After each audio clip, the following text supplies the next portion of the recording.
안녕하세요. 혹시 이 글을 보시는 분들 중에 이간질이라는 걸 당해보신 분이 있으실까요? 저는 생각보다 운이 좋았는지 그런 일을 당해본 적은 없었어요. 결혼을 하기 전까지는 말이죠. 이간질이 정말 나쁜 이유는 사람 사이를 갈라놓는 것도 모자라 다시 붙을 수 있는 기회조차 주지 않기 때문이에요. 이간질 당한 사람의 마음속에는 상대방에 대한 불신이 깔려버리거든요. 그리고 영문도 모른 채 누군가의 불신을 온몸으로 맞닥뜨리게 되면 억울하고 서러운 것도 모자라 나중에는 그저 화만 나더라고요. 저희 부부가 딱 그랬어요. 저와 남편은 시부와의 사이를 이간질 당했으니까요. 그것도 남편의 두 형들에 의해서 말이죠. 엄청나게 치사하고 더러운 그 사람들의 행실을 오늘 낱낱이 파헤쳐보고 싶어 사연을 작성하게 됐어요. 저와 남편은 평범한 회사원으로 만나 사랑을 키웠어요. 그런 저희가 결혼을 하기로 결정하고 시댁에 방문했을 때 저는 이 결혼이 어쩌면 안 될 수도 있다는 생각부터 했어요. 시부가 상당히 알부자였거든요. 건물을 4채 정도 가지고 있는 그 지역에서는 알아주는 큰손이었으니까요. 남편과 사귀었을 때는 그런 걸 모르고 사귄 터라 인사를 드리러 갈 때가 돼서야 걱정이 되더군요. 결혼은 비슷한 사람끼리 해야 한다는데 저희 집은 이 정도는 아니었으니까요. 그렇다고 저희가 찢어지게 가난하거나 그랬던 건 아니에요. 다만 너무나 평범한 집안이었거든요. 그리고 시댁 식구들과의 첫 만남에서부터 그 삐걱거림은 왠지 모르게 불길했어요. 가만히 들어보니까 아가씨는 정말 아무것도 없네. 백지처럼 그냥 새하얀 순백이야. 그런 사람이 어떻게 우리 도련님 같은 사람하고 만났을까? 집은 어디냐, 학교는 어디를 나왔냐, 부모님은 뭐 하시냐, 연봉은 얼마냐. 그런 면접 같은 질문에 대답하고 나서 제일 먼저 들은 말이 그거였어요. 처음에는 무슨 뜻인지 몰라서 가만히 있었죠. 남편의 큰 형수가 하는 말이었거든요. 그러게나 말이에요. 그렇다고 얼굴이 특별하게 예쁜 것도 아니고 평범하기만 한 사람인데 도련님, 혹시 이 아가씨가 먼저 꼬셨어요? 작은 형수님, 그런 거 아니에요. 제가 먼저 말 걸었고 좋아한다고 말했어요. 사람이 워낙 선하고 착해요. 싸울 일도 별로 없고 어른들한테 잘하고 좋은 점은 셀 수도 없이 많은걸요. 남편의 큰 형수와 작은 형수가 저를 저평가하며 건넨 질문에 남편은 100점짜리 답변으로 꺼내더군요. 기분이 좋았지만 한편으로는 형님들이 왜 저를 못마땅해 하나 싶었어요. 그런데 시부에게 건네는 말을 들으며 의도를 정확하게 파악할 수 있었죠. 아버님, 잘 살펴봐야 해요. 이런 애들이 순진한 얼굴로 나중에 뒤통수 치거든요. 순진한 얼굴로 꼬리치고 뒷조사하는 애들이 얼마나 많은지 모르시죠?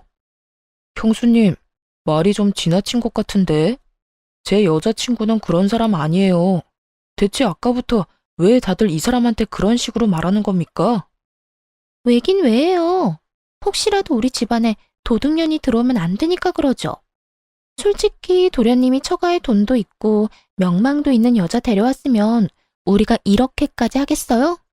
아무리 봐도 너무 우리 집안에 비하면 모자라잖아요. 분명히 돈이 목적인 게 틀림없다니까요. 29. 어리지는 않지만 그렇다고 노련하지도 않은 나이에 저는 앞으로 저의 시댁이 될지도 모를 사람들의 엄청난 악의를 마주하고 부들부들 떨었어요. 남편의 두 형들은 남편과 나이 차이가 좀 있었기 때문에 형님 될 분들도 나이가 있으셨거든요. 겁먹은 제 앞에서 깐깐한 표정의 시부가 잔뜩 인상을 찡그리고 말하더군요. 내가 해주겠다는 맞선 다 거절하고 만난 게 고작 이딴 게 집에야? 만약 이 결혼하겠다고 하면 난 막내 너한테 한 푼도 안 줄 거다. 그래도 이 여자랑 결혼이 하고 싶어? 예, 그래도 할 거예요. 제가 사랑하는 사람이에요. 저희가 직업이 없는 것도 아니고 돈은 열심히 벌면 되니 처음부터 욕심낼 필요는 없다고 생각해요. 저를 선택한다는 남편 말에 정말 고마웠어요. 그렇지만 한편으로는 마음이 갑갑했죠. 남편이 시부 눈에 찍힌 것처럼 보였으니까요. 그렇지만 제 손을 꼭 잡고 있는 남편 손 덕분에 저도 마음을 굳게 먹을 수 있었죠. 잘 됐네요. 아가씨가 그렇게 결백하면 시댁 도움은 없어도 되죠? 사랑만 있으면 된다는데 뭐. 둘이 좋으면 그만이지. 안 그래요? 고개를 작게 끄덕인 저는 겨우겨우 결혼을 허락받았어요. 결혼식은 좀 작게 해야겠네. 솔직히 급이 맞아야 뭘 진행을 하더라도 할 텐데 너무 차이가 많이 나잖아요. 손님들을 아무데나 모실 수도 없고 그렇다고 우리 상황에 맞추면 저쪽 집안이 가랑이 찢어질 거고 그러니까 가족들만 모아서 간소하게 해요. 알았죠? 원래 저희가 작은 결혼식을 하려고 했었거든요. 남편도 저도 현실감이 있는 사람들이었고 무엇보다 저희 집이 친척이 많이 없어서요. 친구들은 결혼식 날 저녁에 따로 초대해서 따로 작은 파티를 열기로 했었고요. 하지만 시종일관 저와 친정을 깎아내리는 형님들을 보며 기분이 퍽이나 상했어요. 왜 여기에 없는 우리 부모님이 저런 모욕을 당해야 하나 싶어서 화가 잔뜩 났는데 남편이 저를 달래줬어요. 남편 하나만 보고 결혼해야겠다는 생각이 들었죠. 이 사람이라면 저를 지켜줄 수 있을 거라는 믿음도 있었고요.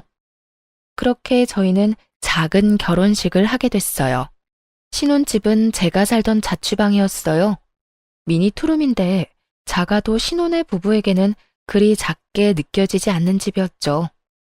남편과 제가 모아놓은 돈이 있기는 하지만 그 돈과 대출을 더해도 전셋집을 얻기에는 애매했거든요. 그래서 결혼하고서도 당분간은 돈을 모으려고 했죠. 그런데 저희가 살 집이 저의 자취방이라는 걸 시댁 식구들이 결혼식에서 알게 됐어요. 아주버님과 형님들은 저희 부모님이 있는 앞에서 다 들으라는 식으로 악담을 하더군요. 자취방이 신혼집이 될 수 있어요? 도련님도 진짜 사랑이 밥 먹여주는 것도 아니고.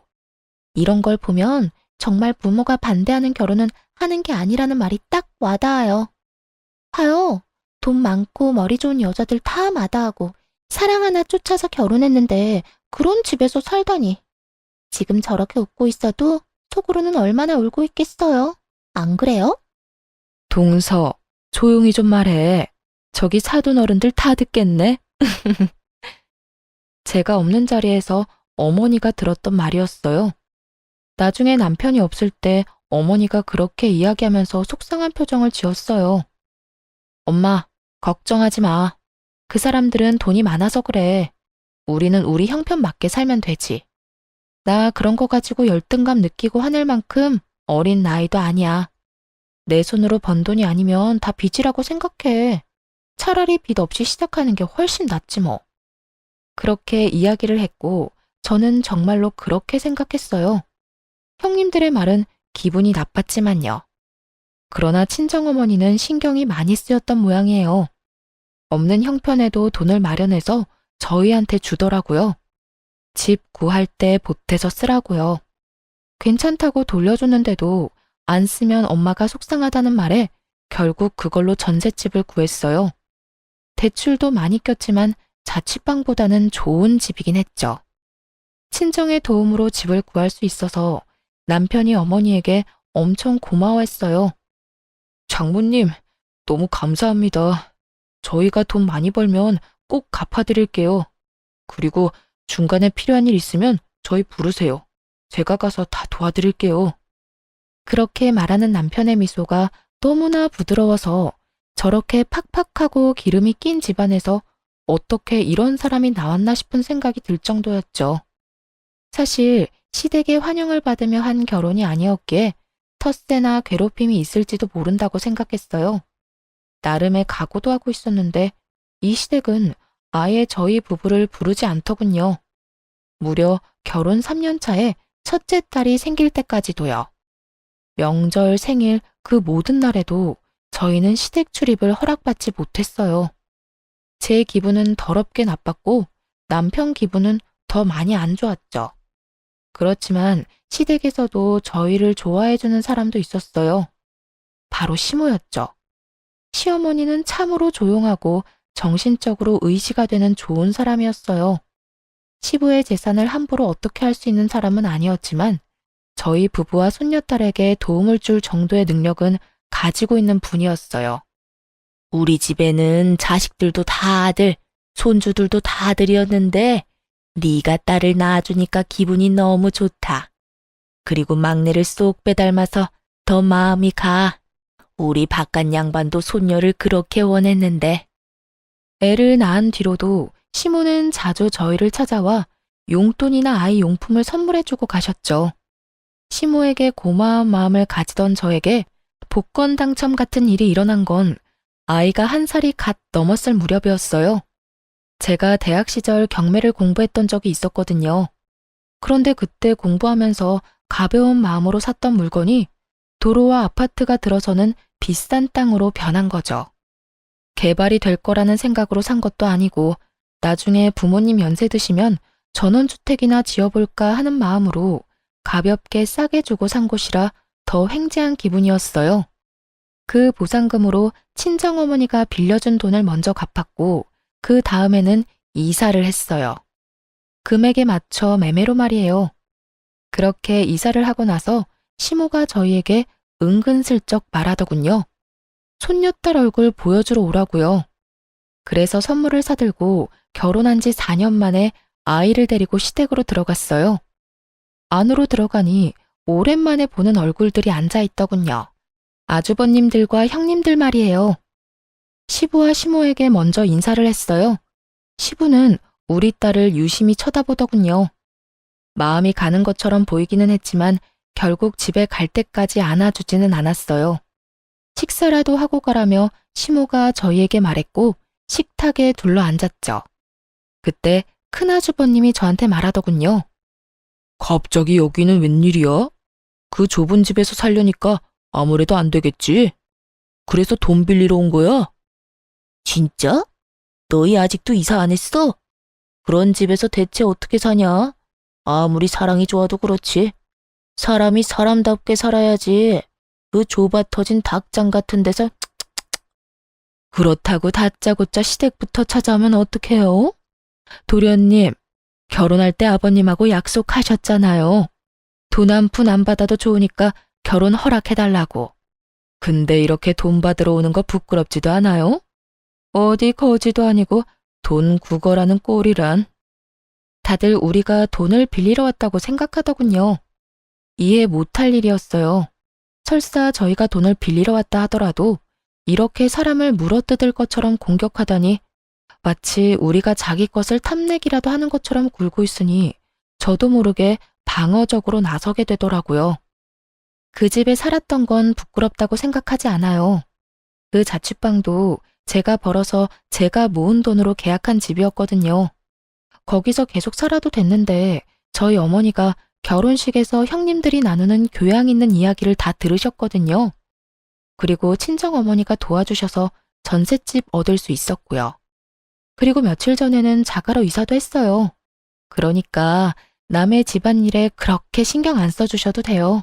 저희도 돈 빌리러 온 거 아니거든요. 뭐? 갑자기 자가로 이사를 가? 아무리 듣기 싫은 말 들었다고 거짓말하면 안 되지. 돈 없다고 그렇게 말하더니 무슨 돈이 생겨서 집을 사? 허세 부리고 싶어도 정도라는 게 있는 법이야. 없는 이야기를 만들려면 좀 그럴듯한 이야기를 해야지 원. 제가 대학생 때 돈 모아 사놓은 땅이 있어요. 그게 개발구역에 토지 보상금이 나왔거든요. 경매 공부하면서 친정 부모님 전원주택 부지로 딱 좋을 것 같아서 샀는데 그 땅이 돈이 확 오르는 바람에 말이에요. 그 돈 나오는 대로 자가 마련했죠. 제 말에 갑자기 식탁이 조용해지더군요. 여기에 돈 빌리러 왔다고 착각하시는 것 같아서 제가 말씀드리는 거예요. 그럼 여기는 왜 왔어? 그거 자랑하러 왔어? 아니요. 저희 애가 얼마 전에 돌 지났거든요. 얼마 전에 밖에서 우연히 어머님 만났더니 아버님이 딸을 그렇게 바라셨다는 이야기를 들었어요.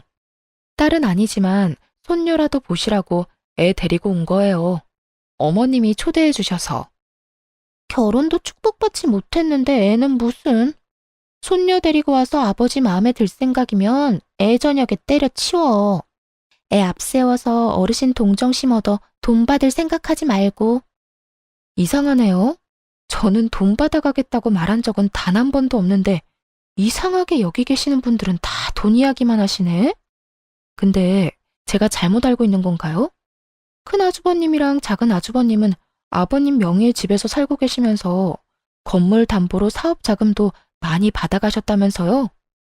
저희는 한 푼도 받아간 적이 없는데 왜 저희가 돈을 가져갈 거라고 생각하세요?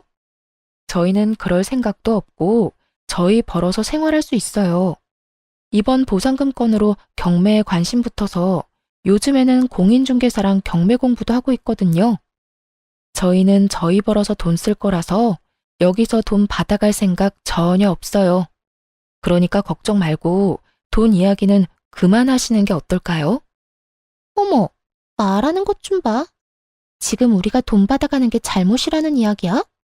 동서야말로 애 앞세워서 환심 사려고 여기 온 거잖아. 그래, 재수씨 너무하네. 우리는 사업이다 투자다 돈이 많이 들어요. 돈 한 푼 소중한 때라고. 아무것도 모르면서 우리를 돈이나 탐내는 사람으로 몰지 말라고. 그만. 막내 며느리 말 틀린 거 하나 없다. 너희들은 그 나이 처먹도록 이 늙은 부모에게 손이나 뻗는 놈들 아니냐. 아버지, 설마 지금 손녀 때문에 막내 편 드는 거예요? 제가 누누이 말씀드렸잖아요. 아무것도 없는 집안에서 이 정도로 돈 많은 집안에 시집 오면 눈 돌아가게 돼 있어요. 까딱 잘못하면 아버지 수중에 있는 돈도 홀라당 넘어간다고요. 그만하래도 입맛 떨어지게 이게 무슨 짓이야? 그럼 손녀가 태어났다는데 얼굴도 보지 마? 생각이라는 게 있는 놈들이야? 그리고 막내 며느리한테 헛소리할 시간 있으면 너희가 지금 쓰고 있는 내 집 나한테 돈 주고 사가. 내 명의로 언제까지 두지 말고.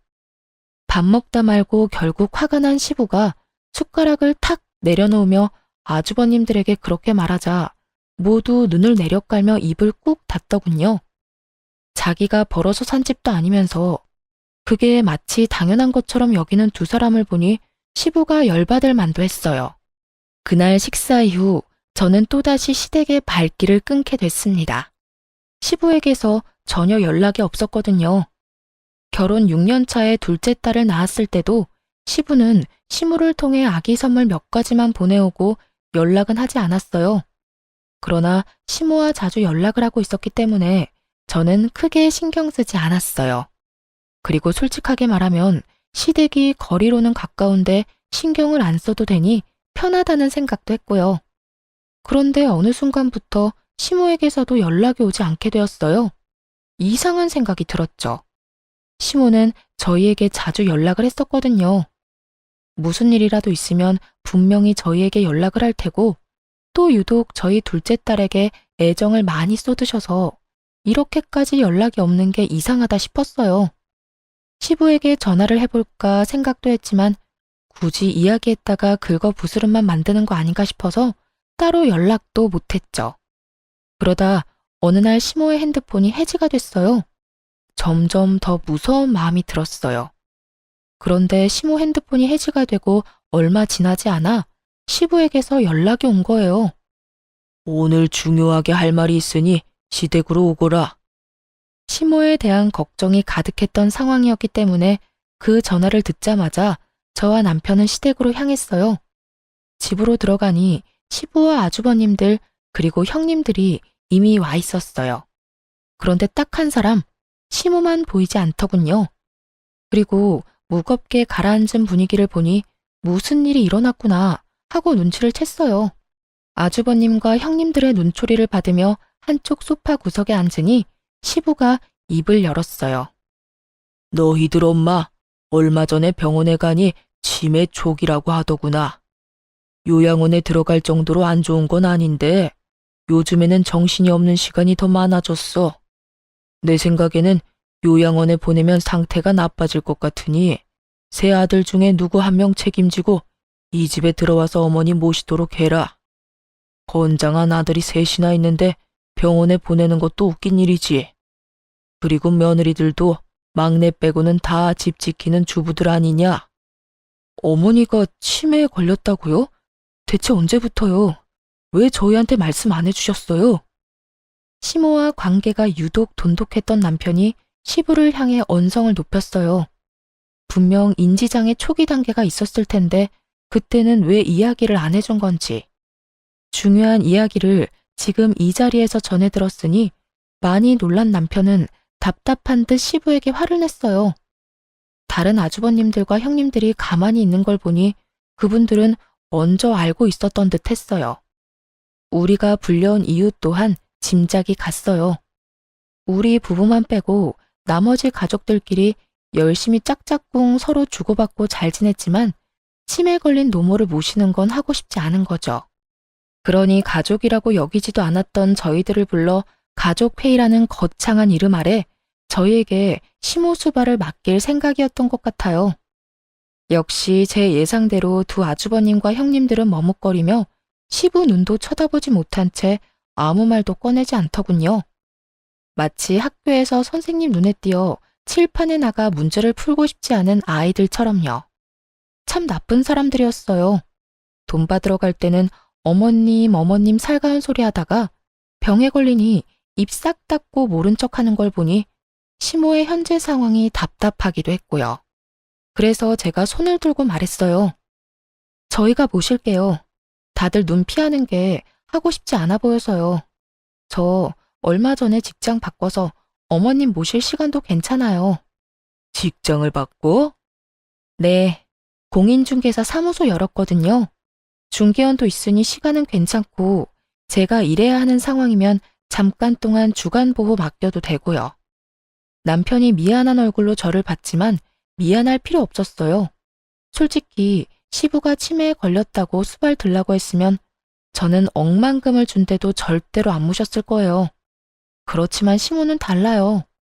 그 짜증나는 시댁 가족들 중 유일하게 우리와 교류하며 지낸 분이고 알게 모르게 도움도 많이 주셨는데 모른 척 할 수는 없었어요. 대신 여기 들어오는 건 못해요. 어머님을 저희 집으로 모셨으면 좋겠어요. 시부가 저를 한번 보고는 다른 형제들을 봤어요. 안 된다. 여기 들어와서 수발 들어야 해. 안 그래도 치매 걸려서 불안한 사람이야. 환경 바뀌면 더 불안해서 나빠지면 어떡하냐. 혹시 일하는 것 때문에 그러는 거면 차라리 내가 돈을 주마.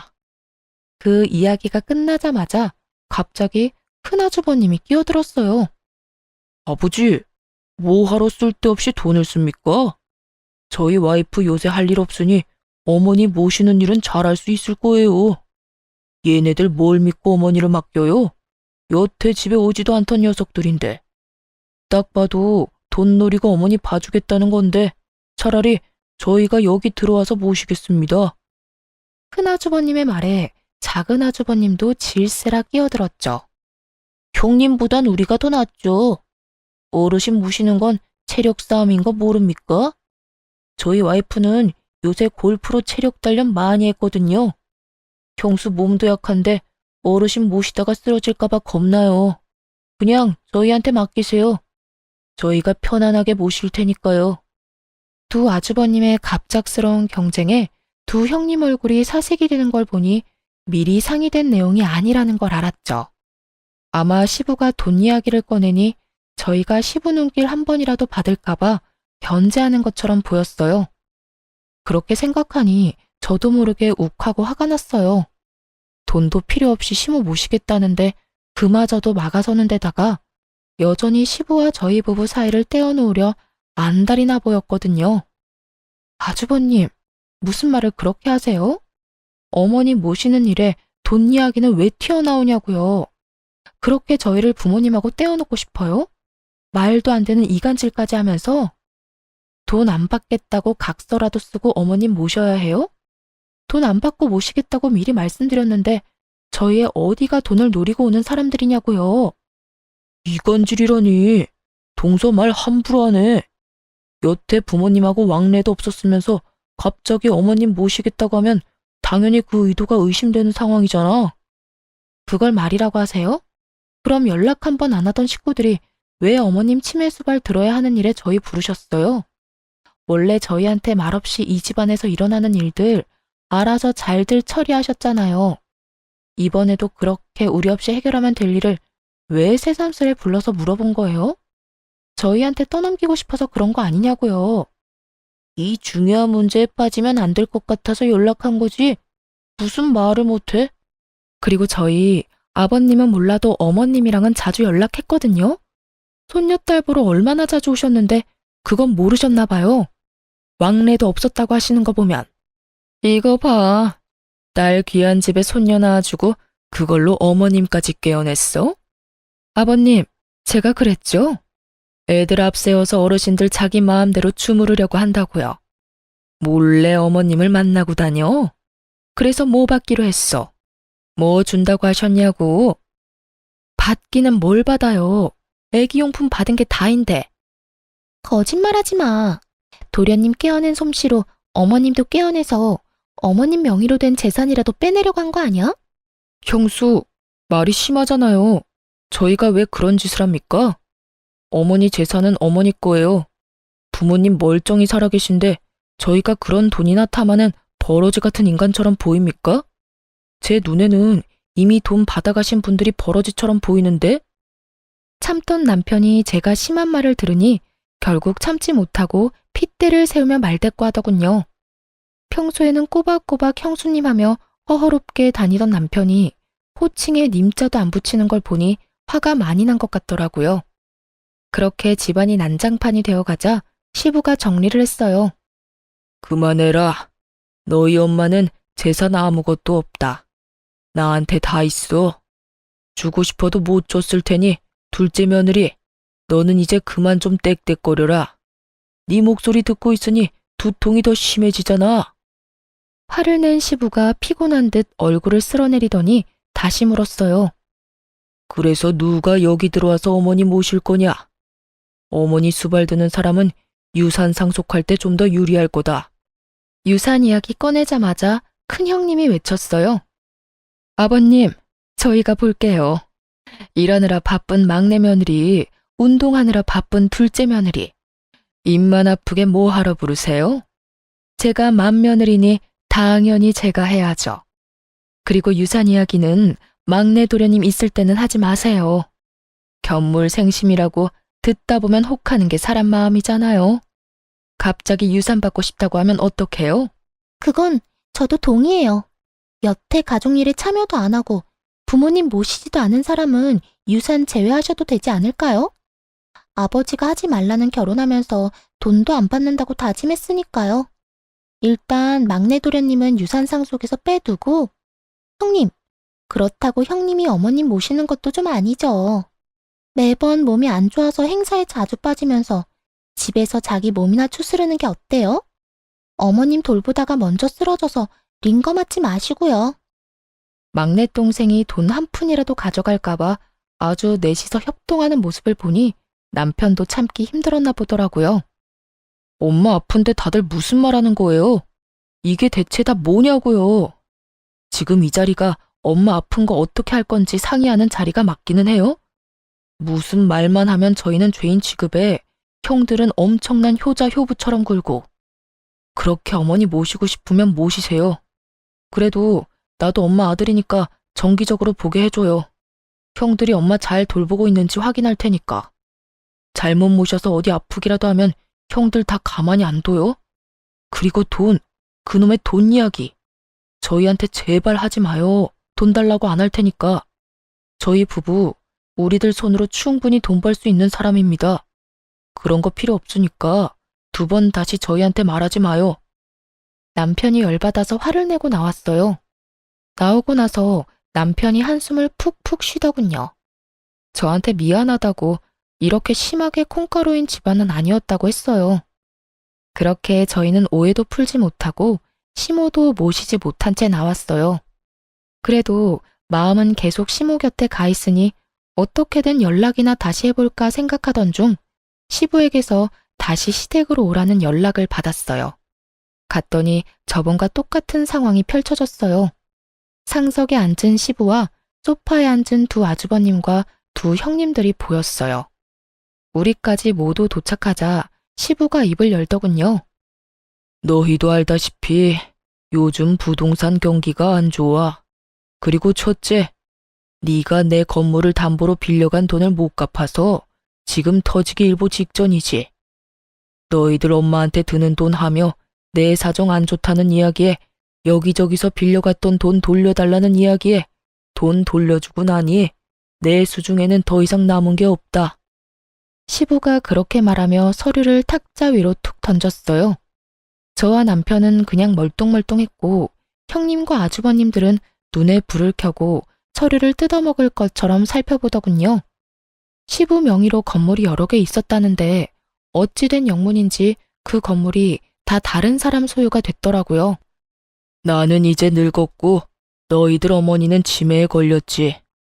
나도 이제 자식 손주들 재롱이나 보며 쉬고 싶구나. 너희들 중에 누구 나와 함께 살 사람 있냐? 시부의 말에 저희는 일단 가만히 있었어요. 이번에도 아주버님과 형님들이 시부를 들들 볶을까봐 아무 말 안 하고 있었죠. 정막 속에 큰 아주버님이 먼저 말을 열었어요. 아버지, 저희는 어머니도 모시고 있고 이 상황에서 아버지까지 모시는 거 힘들어요. 그리고 처가 쪽에도 문제가 있어서 저희 자주 나가봐야 합니다. 아버지 모시는 건 힘들 것 같고 어머니도 이번 달까지만 모실 수 있을 것 같은데요.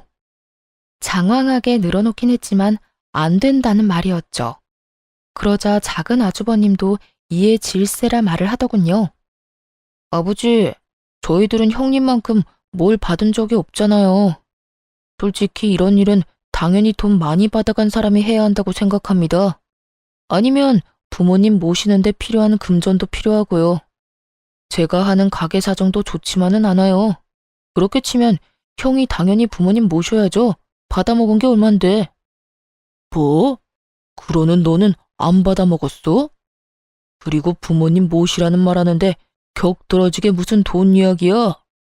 우리가 여태 모셨으니 너희더러 모시라는 거잖아. 고작 3개월 모셔놓고 그것도 모신 거요? 내가 모를 줄 알아? 형수가 어머니 모신 거 아니잖아. 간병인 고용해놓고 자기는 편하게 있었으면서. 두 아주버님들이 박 터지게 싸우는 걸 보니 씁쓸했어요. 솔직히 여기 왜 불려왔나 싶고요. 여차하면 시모만 데리고 떠야겠다 싶었는데 두 사람의 불똥이 저희에게 튀더군요. 아, 아버지, 막내 있잖아요. 여태 아무것도 못했으니 지금부터라도 자식된 도리 지키라고 하세요.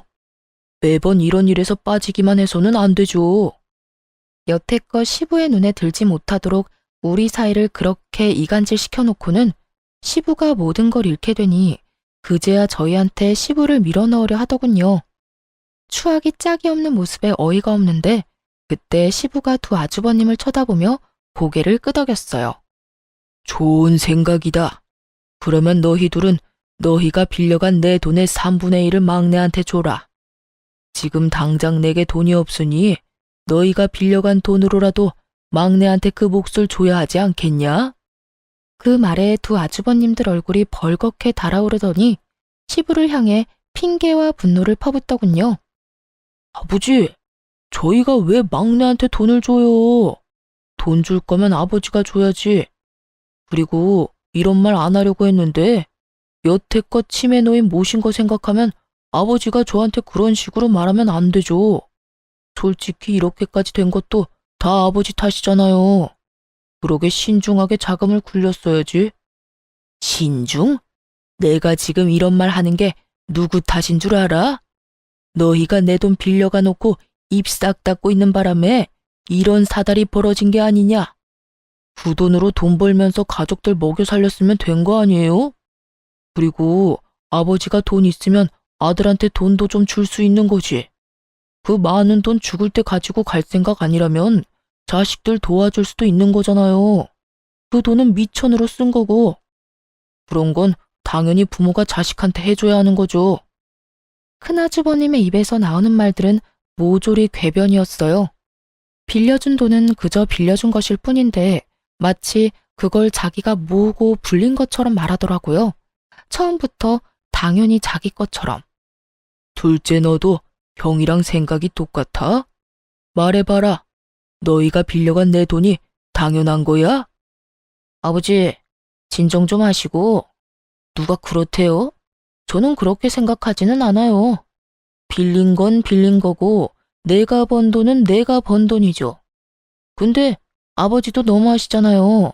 그 많은 돈을 다 잃고 갑자기 자식들한테 기대겠다고 하면 솔직한 말로 누가 좋아해요? 집에 있으면서 또 무슨 사고 칠지도 모르고. 그러니까 모실 수 없다는 거지. 저희도 딸린 식구가 있는데 위험하게 좀 그렇잖아요? 와이프랑 자식들 보기도 그렇고, 그쵸? 제주도 좋아요. 개소리를 점잖게 내뱉는 걸 보니 제가 다 열이 받더라고요. 돈이 없어졌다고 시부를 못 봐준다는 말이잖아요. 결국 시부가 열이 받았죠. 막말을 정성스럽게도 포장하는구나. 따지고 보면 내가 망한 건 다 너희들 때문이지. 너희가 사업자금 투자 명목으로 빌려간 내 돈, 내 건물 담보로 빌려간 돈도 못 갚아서 내가 대신 갚아주고 있는 판에 이 아버지도 못 모시겠다. 네 놈들이 인간의 탈을 쓰고 어찌 그래?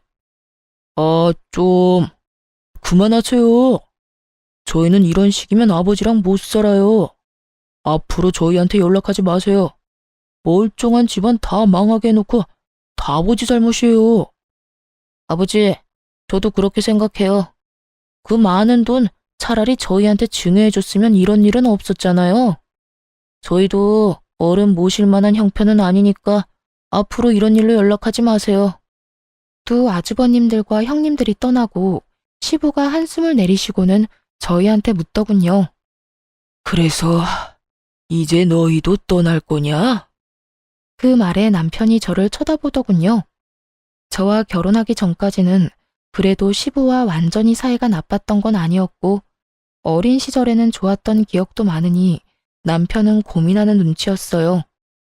시부모를 모시는 일은 저한테 허락받지 않으면 안 되는 일이라는 걸 잘 알고 있을 테니까요. 저는 큰 한숨을 쉬고 시부에게 말했죠. 사실 아버님이 저희를 밀어내셔서 여기 오기 전에는 어머님만 모시려고 생각했어요. 그런데 저희 친정아버지가 자식들한테 항상 강조하는 게 있으셨거든요. 곤란한 사람을 보고 못 본 채 하지 말라는 거요. 그러니까 아버님도 저희가 모실게요. 이 집도 넘어가는 거면 이참에 두 분 다 저희 집으로 오세요.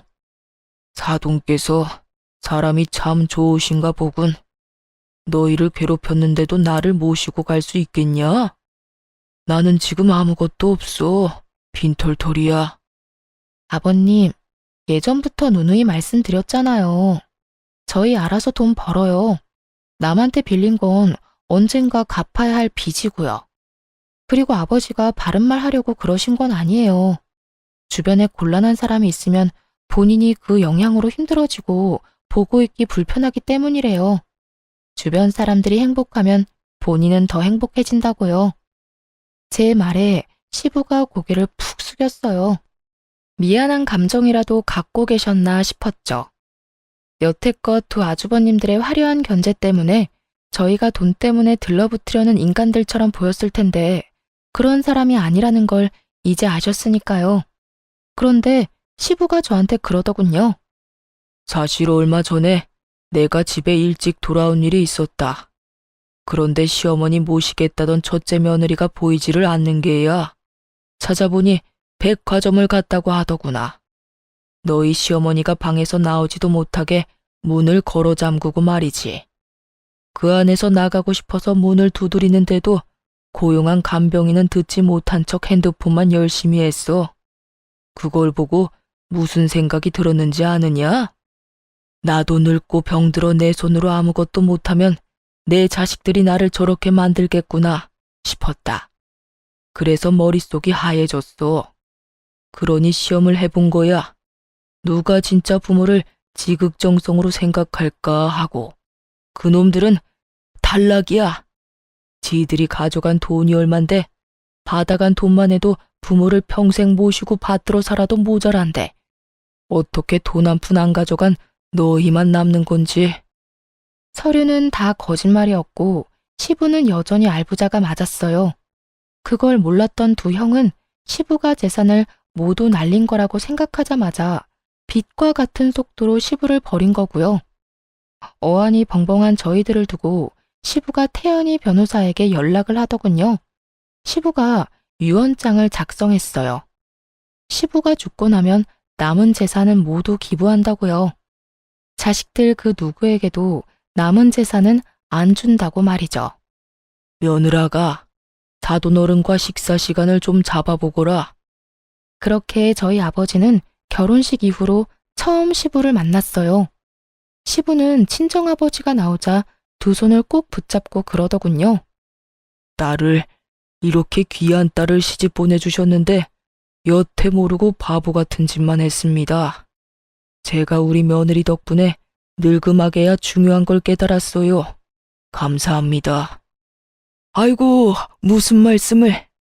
두 손녀가 참으로 귀엽고 사랑스럽습니다. 사돈이 아이들 어린 시절을 그냥 보낸 것 같아 그게 아쉽네요. 나중에 제가 찍은 사진이라도 많이 보내드리겠습니다. 시부가 허허하며 웃더니 저와 남편을 보고 입을 열었어요. 말년에 내가 정신 차리도록 해준 고마운 며느리한테는 선물을 줘야지. 시부가 제게 준 것은 시부 소유의 건물이었어요. 남편에게는 현금을 증여해줬고요. 이런 걸 바란 게 아닌데 거절하려고 하자 시부가 그러더군요. 눈먼 장님 눈뜨게 해줬으면 그것도 싼 거야. 그리고 집을 너희 집 근처로 옮길까 한다. 손녀들 재롱 보며 쉬고 싶다는 건 거짓말이 아니니까. 그렇게 시부모 두 분 다 저희 집 근처 주택으로 이사 오게 됐어요. 시부는 가지고 있던 나머지 건물을 처분하고 마지막으로 두 아들에게 참교육을 해주셨어요. 바로 두 아주버님들이 결혼할 때 시부가 사준 집, 시부 명의의 집 두 채를 소유자의 권한으로 팔아버리기로 결정한 거였어요. 시부는 가타부타 말도 없이 통보를 하니 두 아주버님들이 쏜살같이 달려와 시부에게 그러더군요. 아버지, 서운하셨으면 말씀을 하셨어야죠. 이런 식으로 하면 아무한테도 도움 안 돼요. 이런 곳에 있지 마시고 저희랑 같이 가요. 저희가 모실게요. 형은 인연 끊겠다면서 뭐하러 왔어? 제가 모실게요, 아버지. 둘 다 사색이 돼서 벌벌 기는 꼴이란. 인연 끊겠다더니 너희 여기 왜 왔냐? 돈 없는 아버지 필요 없는 거 아니었어? 유언장 작성 이미 변호사 대동하고 다 끝냈다. 재산 증여도 얼추 됐어. 나 죽으면 너희는 돈 한 푼 못 가져가. 그리고 지금 살고 있는 집도 너희 능력으로 마련한 게 아니니 내가 도로 가져가야겠다. 늙은이 노후 자금이 필요해. 다행이지. 그것마저 너희 명의로 해줬으면 말년에 내가 얼마나 크게 곤란했을지 상상도 안 가니까 썩을 놈아. 아버지, 저 이대로 못 갑니다. 아버지, 한 번만 살려주세요. 이런 식이면 저도 한 발짝도 못 나가요. 아니, 노망 나셨어요? 막내한테 건물을 왜 줘요? 죽으나 사나 끼고 있던 건물을 그간 아버지 모신 저희에 대한 배신이잖아요. 맞아요. 저도 못 나가요. 그리고 재수씨, 사람 그러는 거 아니야? 돈 때문에 아버지랑 우리 사이 이간질 시킨 게 재수씨지? 이래서 제가 없는 집 자식들은 멀리하라고 그렇게 말씀드렸잖아요, 아버지. 이 정신 나간 것들이 뭔 헛소리야? 감히 우리 집 귀인한테. 네 놈들 같은 돈귀신들 때문에 내가 허비한 돈이며 시간 생각하면 밤에 잠도 안 오는구만. 돈 없다고 아비 버린 후레 자식들 주제에 어딜 와서 난장질이야? 이간질은 너희가 했겠지. 막내 하나 유산 상속에서 떨어뜨리려고 눈이 벌겋게 달려들어 놓고는 썩 나가지 못해? 내가 발로 차주랴? 기어이 저를 끄집어내서 또다시 모욕하려는 두 아주버님들에게 시부가 한바탕 시원하게 퍼붓고는 내쫓아버렸어요. 그리고 소송까지 걸었더군요. 강제 퇴거 명령을 받고 아주버님들 모두 쫓겨나듯 나가버렸어요. 혼자 시모 모시며 사는 시부를 보니 마음이 안 돼서 제가 먼저 말 꺼냈어요. 그냥 저희 집에서 같이 살자고요. 그랬더니 시부가 그러더군요. 내가 그렇게까지 염치 없는 인간이 아니다. 너한테 매달리기엔 너무 늦었다고 생각해. 너희 집 근처에서 사는 것만으로도 고마운 일이지. 그 대신이라고 하기엔 좀 그렇지만 네 시어머니는 근처 요양원에 보내야겠어. 이제는 치매가 너무 심해서 간병인이 너무 힘들어하는구나. 오며 가며 살아있는지만 확인해줘. 그것만 해줘도 감지덕지다. 그렇게 말하는데 마음이 너무 안 좋았어요. 그래서 딸애들 데리고 시부도 자주 찾아가고 요양원에 있는 시모도 자주 찾아갔어요. 둘째가 시모 어릴 때를 쏙 빼닮은 탓인지 시모가 손녀들 데리고 오면 누군지는 못 알아보셔도 너무 좋아하시거든요. 시부도 그런 손녀딸들하고 자주 시간 보내며 즐거운 노후를 만끽하고 계세요. 시부와 저희 사이를 이간질하며 나쁜 짓만 일삼던 두 아주버님들은 지치지도 않고 시부 집에 찾아와 용서해달라며 쇼를 해요. 하지만 시부 불호령에 얼굴도 못 보고 쫓겨나는 일이 태반이네요. 그런 아주버님들, 형님들과 가끔 문 앞에서 마주친 적도 있는데 시부 한 대 받으며 집으로 들어가는 제 모습 보고는 얼굴이 한껏 구겨진 꼴을 보니 속이 엄청 쓰려 보였죠. 대신 제 속은 시원했지만요. 또 오셨네요. 아버님 심기가 많이 불편한가 봐요. 그러게 왜 그러셨어요? 욕심내지 말고 최소한의 인간의 도리만 지켰어도 형님들 손안에 있던 것은 지키고도 남았을 텐데요. 사람 욕심 참 끝도 없어요. 그렇죠. 부모 버린 놈들이 무슨 자식이라고. 이렇게 보니 형님들 왔다 가신 날에는 아버님 심기가 불편할 만도 하네요. 저도 기분이 이렇게 더러운데. 멀리 안 나가요? 다음에 오실 때 아버님 허락 받고 오세요.